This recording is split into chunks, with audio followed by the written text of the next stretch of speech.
Pessoal, se fala em reforma tributária há muitos anos nesse país, mas agora estamos aí com uma discussão bastante calorosa lá nas casas, né, na Câmara dos Deputados e no Senado. Por isso, preparei aqui um breve trabalho para mostrar para vocês o que está acontecendo, né? O que nós, da área tributária, precisamos entender o que está rolando com essa tal de reforma tributária.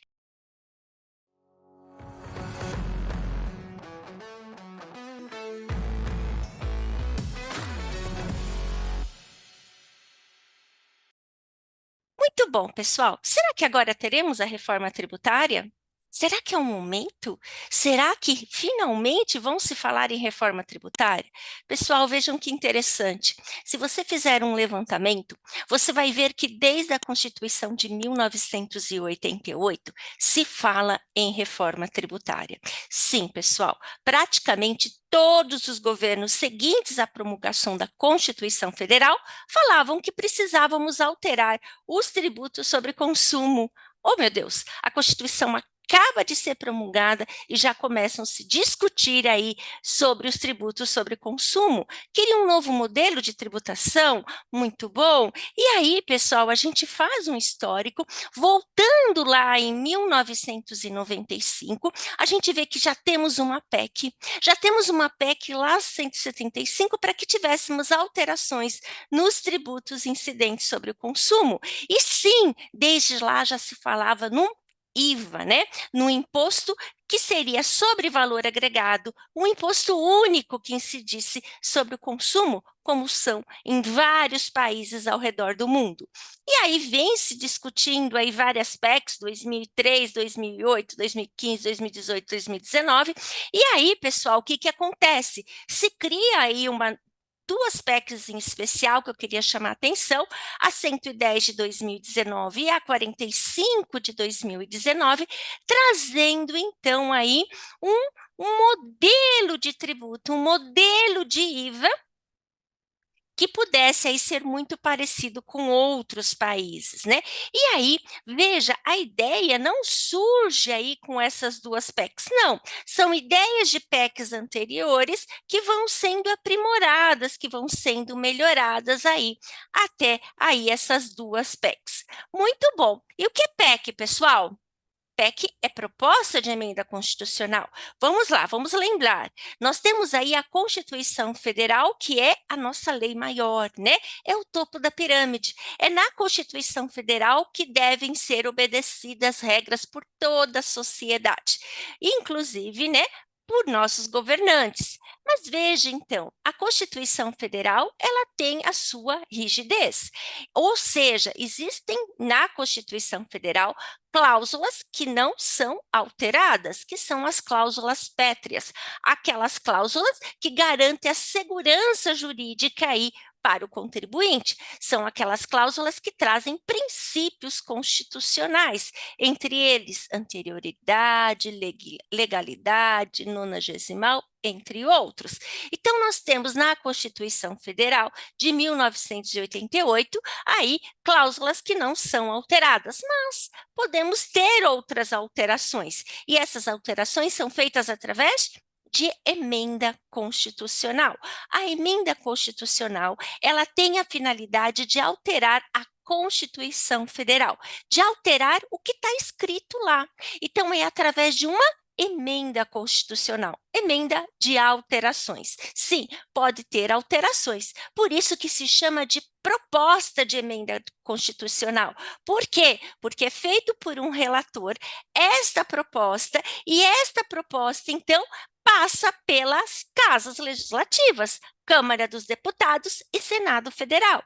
Ela tem aí uma rigidez de aprovação, né? Ela precisa, então, que seja aprovada aí por um sistema bastante burocrático. E aí, sim, passando por essa burocracia de alteração, se pode, então, considerar aí a Constituição emendada? alterada. Então, por isso que a gente fala de emenda, proposta de emenda PECs, proposta de emenda constitucional, mudar o que a Constituição Federal está falando sobre aquele tema, tá? Ou seja, as duas PECs, a 45 e a 110, que já é ideias anteriores, ela venha sendo aí proposta como emenda à Constituição Federal, mas não esperem que elas vão trazer todas as respostas, porque após a publicação das PECs, nós vamos precisar de leis complementares, leis que vão explicar um pouco melhor sobre o que ela quis dizer a Constituição Federal. Então, ela tem uma ideia, essas PECs, de trazer regras gerais, mas aquilo que for específico vai ser necessário leis específicas para nos explicar, para que nós possamos entender como deve ser adotado aquela alteração, né? Muito bom. Após as PECs 45 e 110, muita coisa vem sendo aí discutida, né? Então, muita coisa vem sendo discutida após aí essas duas PECs. Ok, pessoal? E aí, então, eu trago aqui para vocês um relatório, né? O relatório do grupo de trabalho destinado a analisar aí e debater a PEC 45, publicado aí em junho de 2023. Então, o que acontece? Esse governo, né, esse novo governo, decide priorizar a reforma tributária. E, com isso, ele cria aí um grupo de trabalho, né?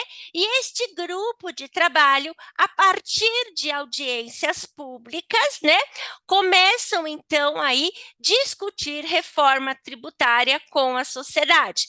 Ela analisa esse grupo com os últimos relatórios da PEC 45 e 110, e aí começam, então, aí falar sobre linhas gerais, o que deve ser mantido, o que deve ser alterado. Este relatório está publicado aí na internet em junho de 2023. E eu trago para vocês aqui a conclusão deste grupo de trabalho, que ele chamou de diagnóstico do sistema tributário atual.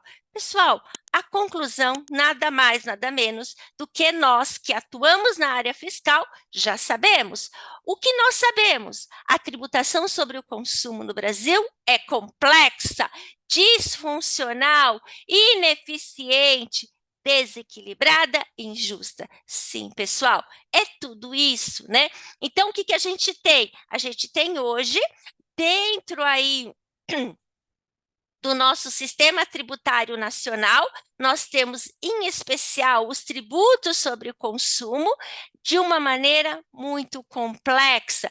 Precisamos o quê? Sempre nos atentar para exceções, porque não temos só a regra geral, temos também várias exceções. E, com isso, demandamos muito tempo, precisamos sempre estar de olho bem aberto. Para quê? Para que evitarmos pagarmos mais tributos ou até mesmo entrar numa contingência fiscal. Então, pessoal, temos sim uma complexidade? Sim, temos hoje também uma tributação desequilibrada, injusta, sem dúvida. Quem me conhece, já assistiu cursos, sabe que eu sempre comento isso. Os tributos sobre o consumo, eles são injustos, ou seja, aquele que é menos favorecido ou aquele que é mais favorecido vai pagar a mesma carga tributária no produto que vai adquirir. Então, eu vou ao mercado e vou comprar lá um pacote de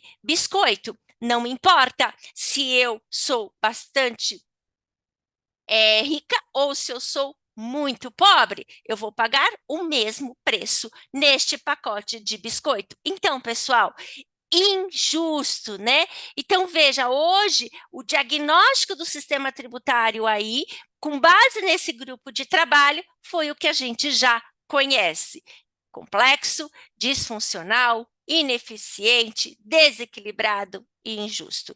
Muito bem, e aí então eles vêm, né, neste grupo de trabalho, falam, olha, a primeira coisa que a gente vê que nós temos 5 tributos aí sobre consumo. Tributos, a gente sabe que é gênero dividido em espécies tributárias, que está lá na Constituição Federal, né? Então diz nós temos impostos, taxas, contribuições de melhoria, empréstimo compulsório e contribuições sociais. É assim que se divide os tributos lá dentro lá da Constituição Federal. Impostos, então, nós temos aí a 3 esferas, né? Nós temos, então, os entes da federação, que são competentes para exigir tributos aí, tanto da esfera estadual, municipal ou federal. Então, está lá na Constituição, olha, o Estado vai, então, ser responsável, vai ser competente para instituir o ICMS.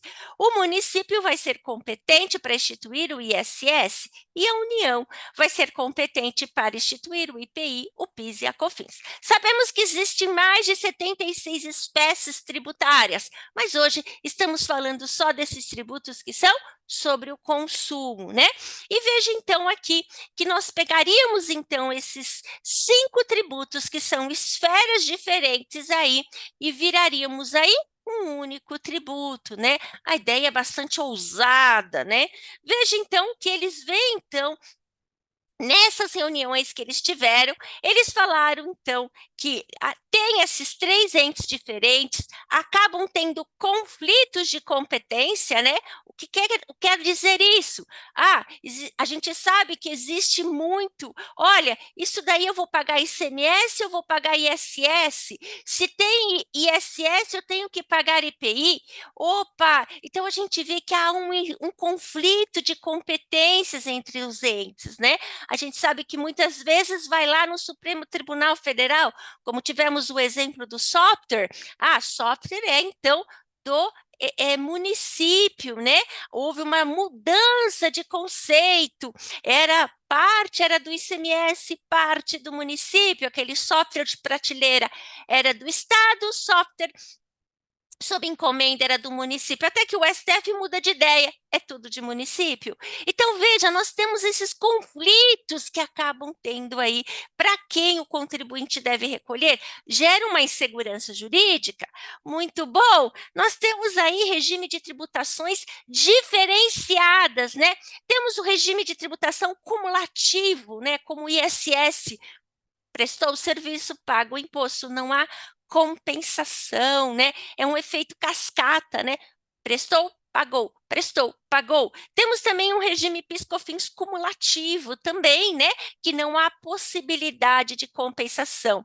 E quando temos o regime não cumulativo, que é o ICMS, o IPI também, o PIS e COFINS, uma parte é não cumulativa, o que acontece? Temos restrições a esse crédito. Não é uma não cumulatividade plena, né? Não é uma cumulatividade que nem eles falam financeira, né? Tudo que você comprou para atividade, você poderia tomar crédito. Não, existem restrições, existem regras, o que a legislação possibilita aí essa tomada de crédito. Muito bom. A gente viu que é complexo, sem dúvida, né? E o que acontece? Esse modelo que nós temos aqui acaba afastando investidores estrangeiros. Então, o que acontece? Esse modelo, utilizado somente no Brasil, ele acaba, então, trazendo aí uma inibição, né, para que a gente possa aí trazer mais investidores. Muito complexo isso, você explicar aí as regras, as exceções aí por um estrangeiro de como funcionam os tributos no Brasil. Bem complexo mesmo. São grandes diferenças de tributação, né? Os serviços, principalmente as prestações de serviços, são os menos tributados, né? E aí, por outro lado, os muitos municípios não conseguem, né, a arrecadação e dependem depende aí de transferências constitucionais. A gente sabe que a Constituição Federal prevê aí a repartição de receitas, né? Os estados, por exemplo, daquilo que arrecada, 25% vai para os seus municípios. E aí, existe aí esse grande problema aí que nós temos aí com os serviços, né?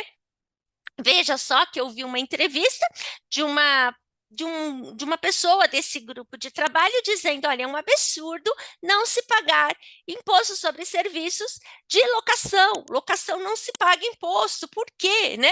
Porque foi decidido tirar da Lei Complementar 116, porque já decidiu-se que na Lei Complementar 116, decisão do STF, de que a incidência do ISS nos serviços lá elencados, né? Aquela ideia que nós temos lá do direito civil, que prestação de serviços refere-se aí a operações de fazer, né?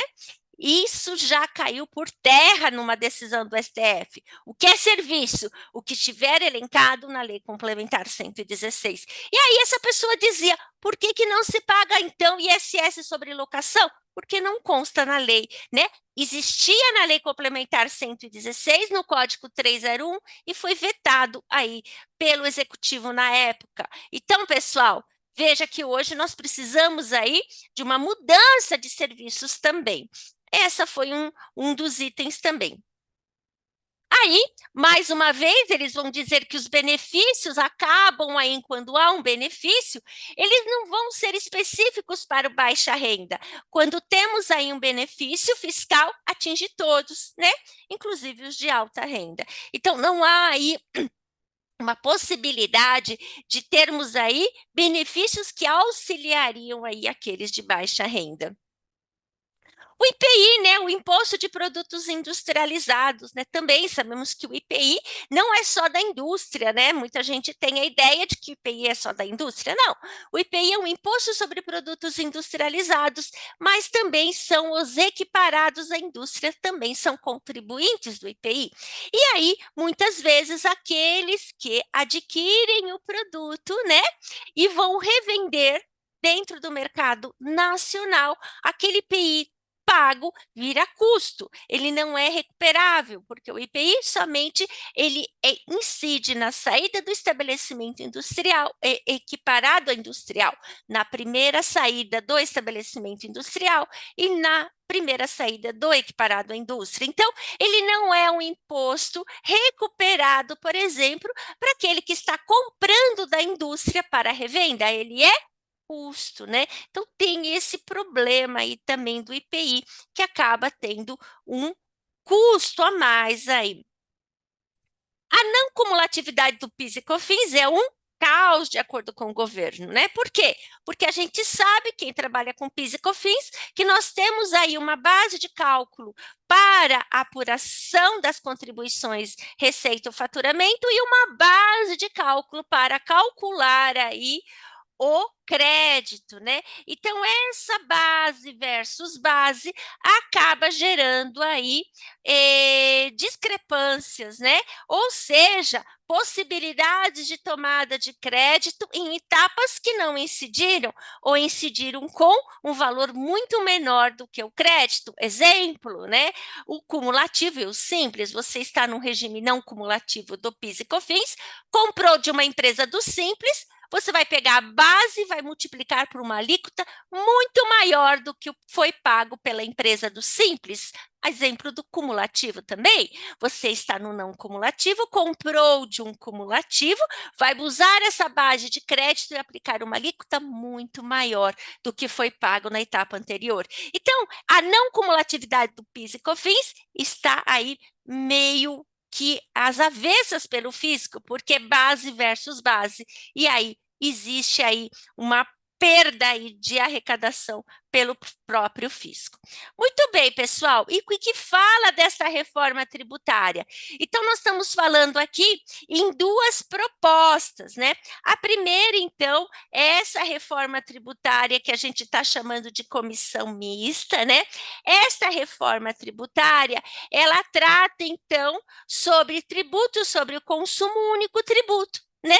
Então, seria aí o IBS, né, que é um imposto sobre bens e serviços de âmbito nacional, né? Seria um IVA aqui, né? Então, aqui no IBS, eu teria, então, esse imposto sobre bens e serviços, e e seria criado um imposto específico, um imposto seletivo para desestimular consumo. Então, seria cigarro, bebidas e produtos prejudiciais à saúde, ao meio ambiente, teria uma tributação uma tributação aí específica, né? Então, nós teríamos o IBS, que seria sobre bens e serviços, e o imposto específico aí para que tivesse uma desestimulação ao consumo. E aí seriam extintos IPI, PIS, COFINS, ICMS e ISS. Essa é uma ideia de proposta do governo. E a segunda proposta, né, eu teria aí um IVA que seria um IVA dual, né? Então, por que dual? Porque eu teria um imposto que seria aí de competência dos estados e município, nada mais que seria a união do ICMS e do ISS, e teríamos aí a CBS, que seria uma contribuição aí, que seria a união do PIS e a COFINS. Então, o IVA dual é da PEC 110 de 2019, onde eu teria aí dois entes, né? Continuariam aqui, o IBS e a CBS, né? A contribuição e a IBS. Tudo indica que a proposta que querem seria então aí um único imposto aqui, imposto sobre operações de bens e serviços de competência dos estados e municípios, e CBS, contribuição sobre operações com bens e prestações e serviços de competência da União. Temos aqui, então, um imposto também, né? Então, neste modelo aqui da PEC 110, teremos um imposto seletivo aí que sejam prejudiciais à saúde e ao meio ambiente. Então, pessoal, em ambas as propostas, há aí uma extinção do IPI, do PIS, da COFINS, do ICMS e do ISS. Ou seria dois, né? Por isso que chama IVA dual, ou único, ou uma única contribuição, certo? Como eu mostrei aqui. Ou IBS, ou IBS-CBS. Ok, pessoal? Essa é a ideia. Ambas propostas, então, notadamente inserções significativas no modelo atual. Então, nós mudamos aí o que a gente aprendeu até agora, né, desses tributos, é uma mudança total, de modo que os tributos que incidem sobre a produção, comercialização de produtos e prestação sejam unificados, né? Sejam unificados. É uma unificação. Então, alguns aspectos aí que temos aí dessa mudança. Então, é uma incidência plena, né? Então, ampla, então bens e serviços devem ter aí a tributação e uma não cumulatividade também, que seja uma não cumulatividade plena, né? Então, hoje que a gente tem as restrições é que seja uma não cumulatividade de verdade, né? Uma não cumulatividade financeira. O que foi pago na etapa anterior você pode tomar crédito. Outra coisa interessante, então, aqui, a alíquota, né? Qual será a alíquota, né? Então, imagina, se eu tenho uma ou duas, ainda não tem definição, muitos falam em vários tipos de alíquotas, né? Em vários percentuais, mas ele fala que vai ter uma alíquota padrão, uma reduzida e alguns produtos serão isentos, né? Então, aqui eles falam, medicamentos, agropecuários, teríamos aqui algumas isenções. Temos que aguardar muita discussão ainda a este respeito.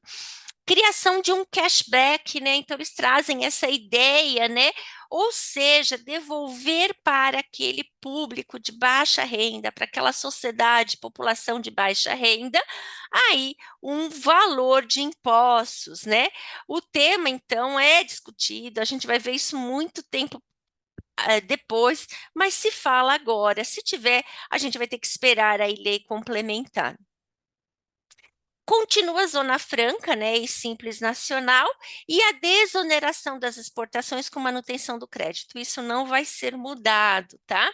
Fale, então, que nós teremos um modelo de transição aí de 2026 a 2032, né? E em 2027, extinção do PIS e COFINS, né? E em 2029 traria aí a transição do ICMS, que terminaria em 2032, né? Então, teríamos aí alguns anos aí conviver com essa regra de transição, com os dois tipos de impostos, né? Então, teríamos aí, já vivemos isso antes, né? Lembra na época do PIS/COFINS em 2002, né? Que a gente acabou vivendo aí com o COFINS e o PIS não cumulativo, até que veio aí depois o COFINS não cumulativo. Então, a gente tem aí já uma certa experiência em viver aí com esse modelo aí de transição, com esse, com esse modelo de dois tributos, né? Com essa fase de transição. Nós teríamos, então, aí, há uma grande discussão que a partir de 2029, e olha, mais de 2078, né, não sei se esses números são, veja, tudo aqui eu retirei aí do,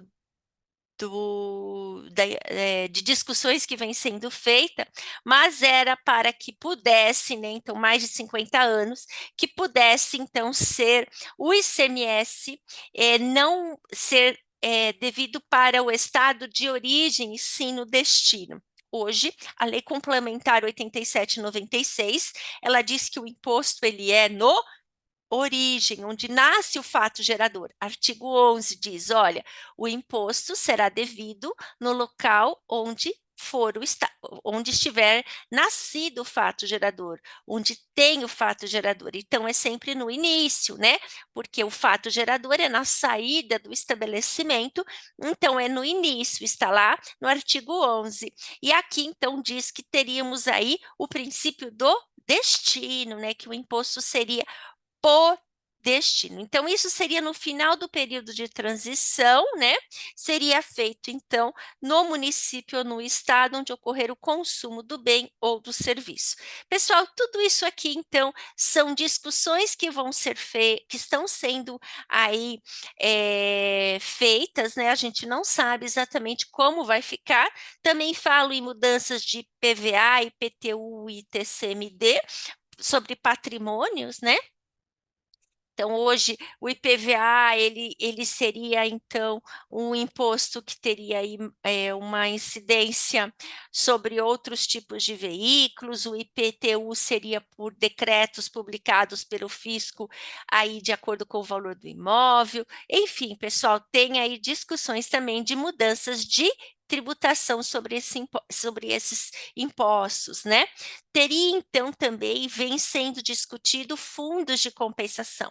Haverá uma perda aí para alguns estados, sim, e aí teriam aportes da União aí nesses estados. Pessoal, vale a pena comentar que a Receita Federal, ela vem, então, ela publicou aqui uma página, né? Então, vou clicar aqui para vocês verem, então temos aqui uma página na Receita Federal que trata sobre a reforma tributária. Então, vale a pena aí vocês darem uma olhada aí nessa página, que foi criada agora em junho de 2023, aí tratando, então, sobre a reforma tributária. Ok? Pessoal, era isso que eu queria trazer para vocês, muito breve mesmo, que vocês pudessem, então, entender o que está sendo dito, né? E o que querem mudar. Nós falaremos desse assunto aí em breve, aí, mais um pouquinho, tá bom? Muito obrigada aí, fiquem com Deus e até uma próxima.